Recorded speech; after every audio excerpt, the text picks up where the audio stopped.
미국의 7일 고용보고서에서 비농업 일자리가 시장 예상치를 2배 이상 뛰어넘은 52만 8천 개로 증가했습니다. 실업률도 50여 년 만에 최저치를 기록했습니다. 낸시 펠로시 하원의장의 대만 방문권에 대해 강력 경고해온 중국의 보복이 이어지고 있습니다. 중국은 미중 간 현행 대화와 협력을 대거 단절했습니다. 뉴욕 락랜드 카운티에 이어 오늘 오렌지 카운티와 뉴욕시 인근 7개 하수에서 소아마비 바이러스가 잇따라 발견되면서 보건당국에 빨간불이 켜졌습니다. 길어지는 폭염 날씨로 에어컨 사용이 급증하면서 뉴욕 일원에 전력 비상이 걸렸습니다. 시정부와 전력사들은 주민들에게 전력 사용 제한을 권고했습니다. 어제 저녁 백악관 인근에 떨어진 벼락을 맞고 중태에 빠진 4명 중 70대 부부가 결국 숨졌습니다.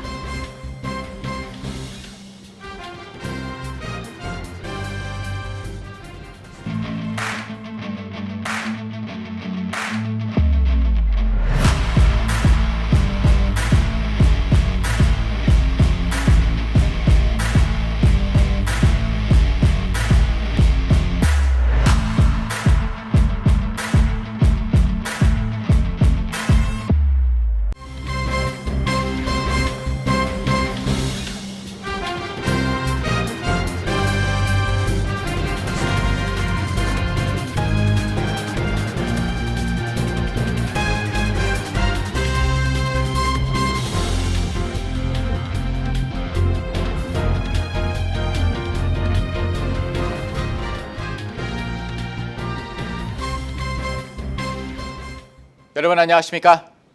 KBTV 뉴스9 이창원입니다. 미국의 비농업 일자리가 52만 8천 개 증가하고 실업률은 3.5%를 기록했다고 미 노동부가 발표했습니다. 이번 일자리 증가는 시장 전망치를 2배 이상 뛰어넘은 것이고 실업률은 1969년 이후 최저치 수준을 기록한 것인데요. 바이든 대통령은 이에 대해 내 경제 계획의 결과라고 자찬했습니다. 첫 소식 김은지 기자가 전합니다. 오늘 노동부가 발표한 미국의 7월 고용보고서에서 비농업 부문 일자리가 52만 8천 개 증가했습니다. 시장 전문가 예상치의 2배가 넘는 고용시장 강세 신호입니다. 이는 또한 지난 2월 이후 최고치이기도 하며 지난 4개월 평균 38만 8천 명보다 훨씬 많은 수치입니다. 실업률은 3.5%로 1969년 이후 최저치로 기록됐습니다. 임금 상승률도 더 높아졌습니다. 시간당 평균 소득이 전월 대비 0.5%, 1년 전보단 5.2% 급증하면서 추정치를 상회했습니다. 바이든 대통령은 오늘 성명을 통해 미국 역사상 어느 때보다 더 많은 사람들이 일하고 있다. 그것은 월급이 제공하는 자존감과 마음의 평화를 가진 수백만의 가족들이라고 말했습니다. 또 그는 특히 그것은 경제를 밑에서부터 위로 그리고 중산층을 구축하려는 내 경제 계획의 결과라면서 나는 중산층을 재건하기 위해 대통령에 출마했다고 강조했습니다.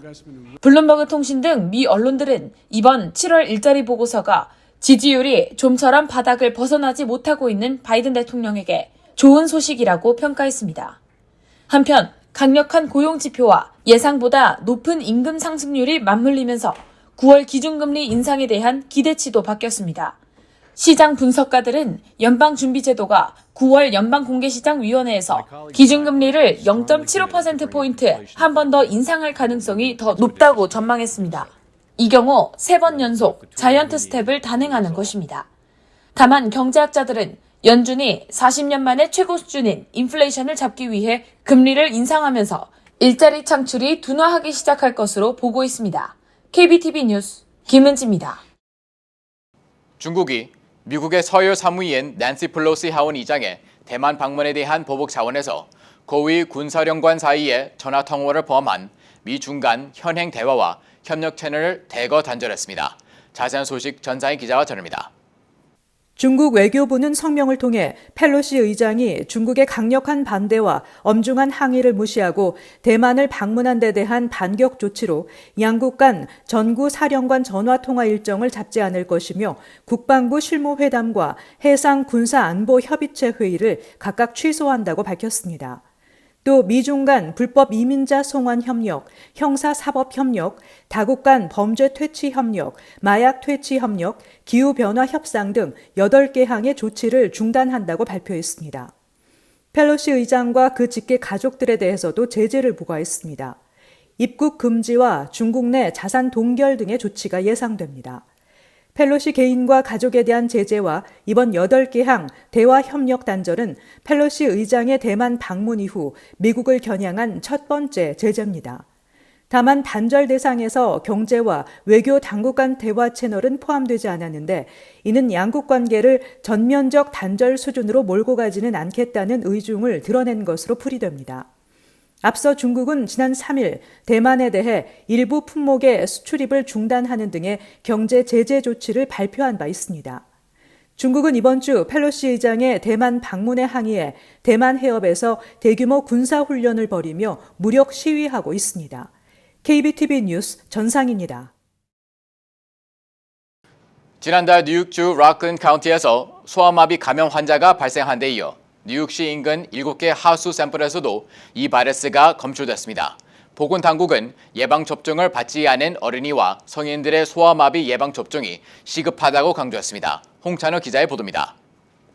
뉴욕주 보건국은 지난 7월 21일 로클랜드 카운티에서 예방접종을 받지 않은 젊은 남성에게서 소아마비 발병 사례를 확인한 후 이달 초부터 하수구를 중심으로 샘플을 채취해 바이러스 검출을 시작했으며 로클랜드 카운티에 이어 오렌지 카운티에서도 샘플에서 소아마비 바이러스를 확인했다고 밝혔습니다. 이 샘플은 지리적으로 다른 두 위치에서 지난 6월과 7월 각각 채취된 것으로 알려졌습니다.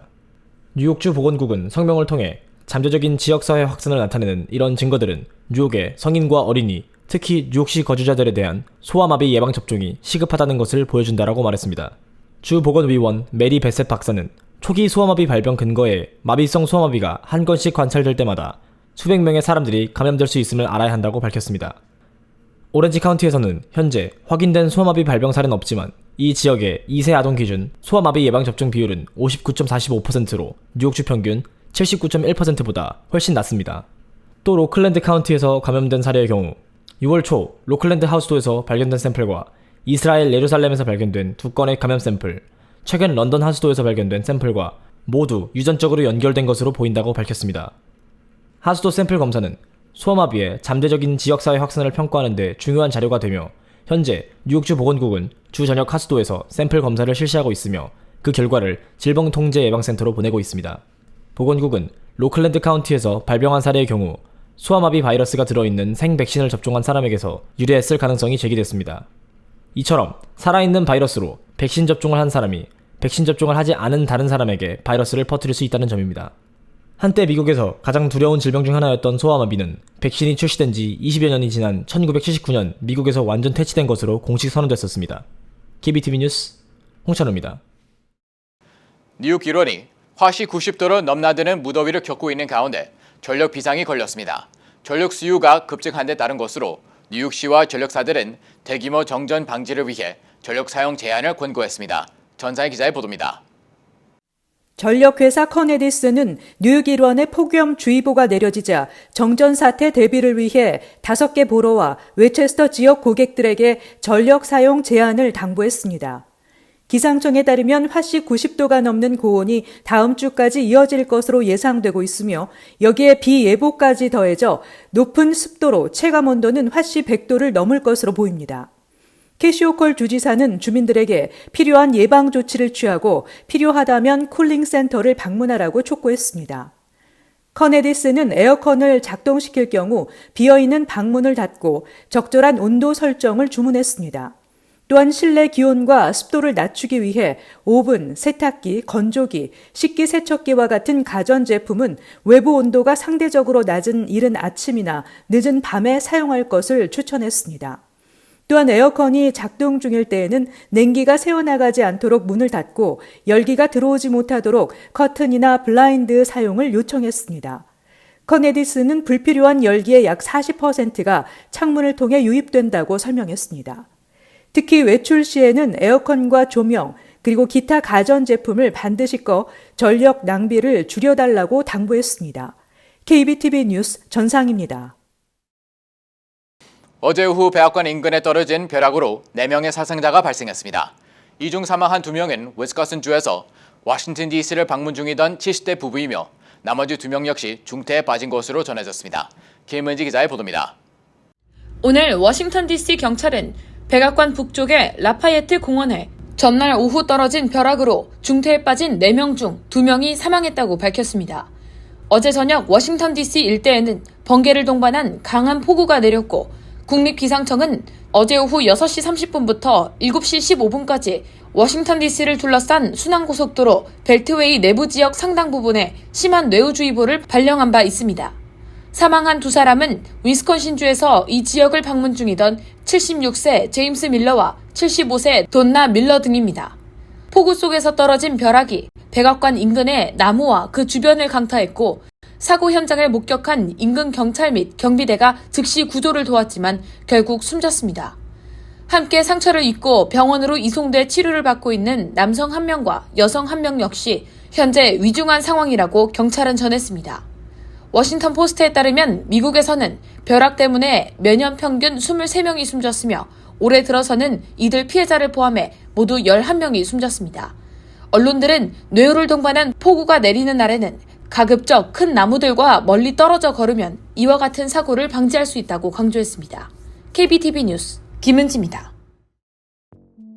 뉴욕시가 원숭이 두창의 거센 확산세에 공중보건 비상사태를 선언한 가운데 2만 3천 도스의 백신 예약을 추가적으로 접수받습니다. 원숭이 두창은 뉴욕시 5개 보로 가운데 맨하탄에서 감염자가 가장 많이 발생하고 있으며 감염 건수는 759건으로 뉴욕시 전체 감염의 절반에 가까운 약 47%를 차지하고 있습니다. 그 뒤를 이어 브루클린이 374건, 브롱스가 227건, 퀸즈가 191건, 마지막으로 스태튼 아일랜드가 7건을 기록 중입니다. 환자의 격리 기간은 정확히 정해져 있지는 않지만 피부에서 수포가 사라지고 상흔이 없어질 때까지 격리가 필요합니다. 일반적으로 치유까지 걸리는 기간은 2주에서 4주로 조사되고 있습니다. 예방에는 천연두 백신 진네오스를 사용하고 있으며 세계보건기구에 따르면 천연두 백신의 원숭이 두창 예방률은 85%에 달하고 있습니다. 지난달 미국에서 코로나19 경구용 치료제 팍스로비드의 처방이 126만 건에 달했습니다. 이는 6월보다 37% 증가한 수치이며 앞서 1월에서 5월 누적 처방 건수보다 많습니다. 7월에 보고된 전체 코로나19 신규 확진자의 3분의 1 이상에게 팍스로비드가 처방됐는데 이 같은 처방률은 역대 최대입니다. 팍스로비드는 알약 형태의 항바이러스제로 FDA는 중증으로 악화할 위험이 큰 12세 이상 코로나19 감염자가 이 약을 쓸 수 있도록 허가했습니다. 파이저는 임상시험에서 팍스로비드의 위중증 예방 효과가 89%에 달했다고 발표한 바 있습니다. 뉴욕시가 삭감된 교육 예산을 복원하기 위해 1억 5천만 달러를 추가 지원하기로 결정했습니다. 에릭 아담스 뉴욕시장과 데이빗 뱅크스 교육감은 장애 학생과 저소득층 학생들을 위한 학업 회복 프로그램에 활용될 1억 달러를 교사와 교직원 채용을 위해 집행하겠다고 밝혔습니다. 또 뉴욕시는 각 학교들의 추가 재정 지원 요청에 대응하기 위해 예비 준비금으로 확보했던 5천만 달러를 즉각 사용할 수 있도록 허용했습니다.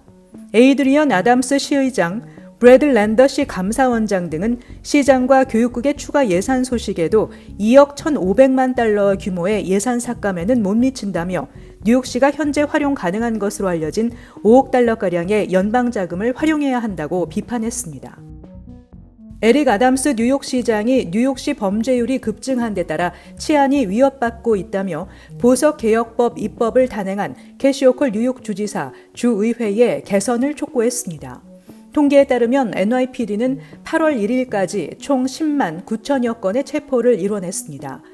이는 지난해 같은 기간 8만 7,794건에 비해 24% 증가한 수치입니다. 시장이 발표한 통계에 따르면 빈집털이 혐의로 체포된 1,494명 중 25%가 60일 내 또 범죄를 일으킨 것으로 나타났습니다. 이는 5년 전 2017년 같은 기간 7.7%에 비해 3배에 달하는 수치입니다. 또 올해 총기 범죄에 연루돼 체포된 2,386명 중 1,921명이 구금되지 않고 거리로 풀려났습니다. 잠시 후 커뮤니티 브리핑을 전합니다.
이어서 환율과 증시 전입니다.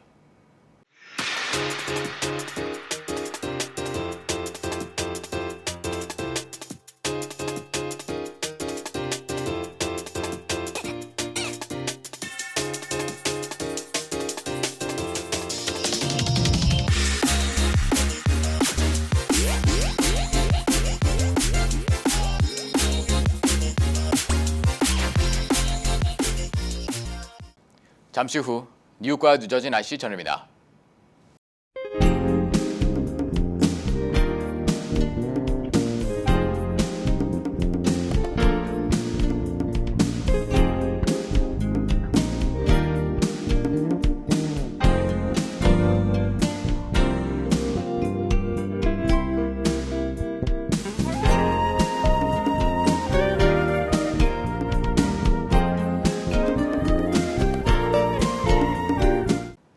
KBTV 뉴스9 마칩니다. 오늘도 시청해주셔서 감사합니다. 편안한 밤 보내시 바랍니다.